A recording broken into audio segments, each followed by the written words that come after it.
Good evening students. अब बेटे मैं आपको सरोज स्मृति का लास्ट पैराग्राफ पढ़ा रही हूँ, लास्ट काव्यांश। ठीक है, इसमें देखिए,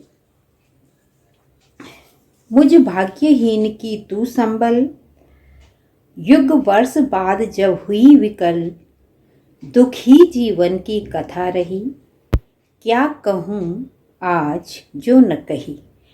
अब देखिए बेटे, इसमें कवि क्या कर रहे हैं, निराला अपनी पुत्री की मृत्यु पर करुण विलाप कर रहे हैं। पिता के इस विलाप में उसका पुत्री के प्रति कुछ न कर पाने की अकर्मण्यता का बोध भी होता है।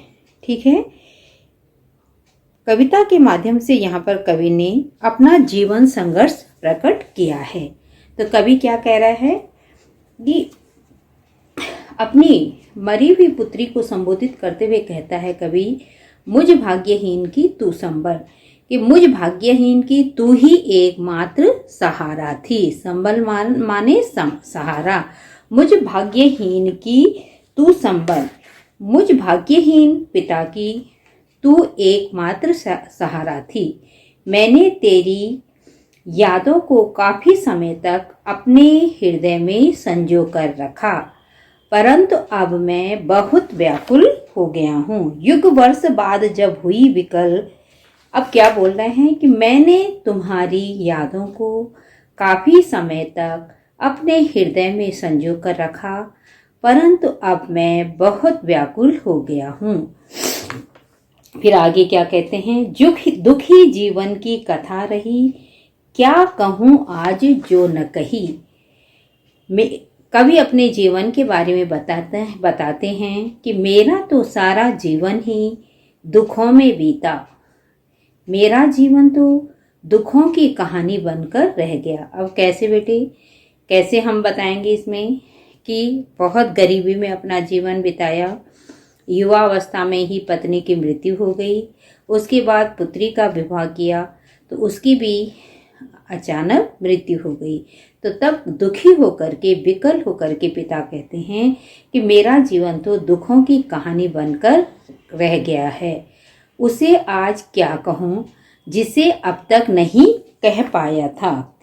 क्या कहूँ आज जो नहीं कही। लाइन देखिए बेटे, बिल्कुल अभी तक जो मैंने नहीं कहा था उसको आज मैं कैसे कहूँ। हो इसी कर्म पर वज्रपात, यदि धर्म रहे नत सदा साथ, इस पथ पर मेरे कार्य सफल, हो भ्रष्ट शीत के से शतदल। अंडरलाइन करिए बेटे इसको, भ्रष्ट शीत के से शतदल में उपमा अलंकार। तो कवि क्या कह रहा है कि मैं अपने झुके हुए मस्तक पर ऐसे कठोर से कठोर ब्रजपात को भी सह लूंगा, यदि अपने कर्तव्य और धर्म का पालन करते हुए मेरे सभी सत्कर्म कमल दल की भांति भी नष्ट हो जाएं, तो भी मुझे इसकी चिंता नहीं है। क्या कह रहे हैं कि यदि अपने कर्तव्य और धर्म का पालन करते हुए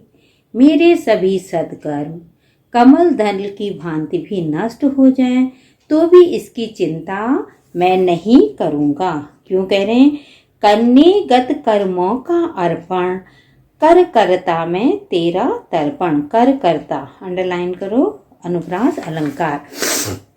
अब क्या बोल रहे हैं कि हे पुत्री, मैं अपने पिछले जन्मों के सभी पुण्य कर्मों के फल को तुझे अर्पित कर तेरा तर्पण करता हूँ। अब देखिए बेटे, श्राद्ध के रूप में जो होता है तर्पण किया जाता है, परंतु यहाँ पर कवि पुण्य कर्मों के फल को जो उनके पुण्य कर्म हैं उससे अपनी पुत्री का तर्पण करना चाहता है। करुण रस है बेटे, ठीक है। और काव्य की अंतिम पंक्तियों में कवि हृदय की असीम वेदना व्यक्त हुई है। ठीक है बेटे, कौन सी पंक्तियां हैं, कन्नेगत कर्मों का अर्पण, कर कर करता तेरा तर्पण।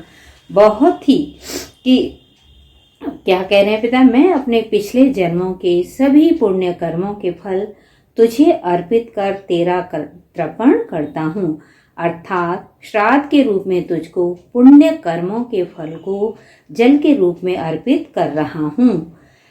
तो इन पंक्तियों में कवि हृदय की असीम वेदना प्रकट हुई है। ठीक है। क्या कहूँ आज जो न कही में बेटे वक्रोक्ति अलंकार भी है। ठीक है। क्या कहूँ आज जो न कही वक्रोक्ति अलंकार। अनेक स्थलों पर अनुप्रास अलंकार है। क्या कहूँ पथ पर कर करता। ठीक है। अनुप्रास अलंकार है। और शीत के से शतदल में उपमा अलंकार है। ये सब आप जब व्याख्या करेंगे तो विशेष लिखने में आपके काम आएगा।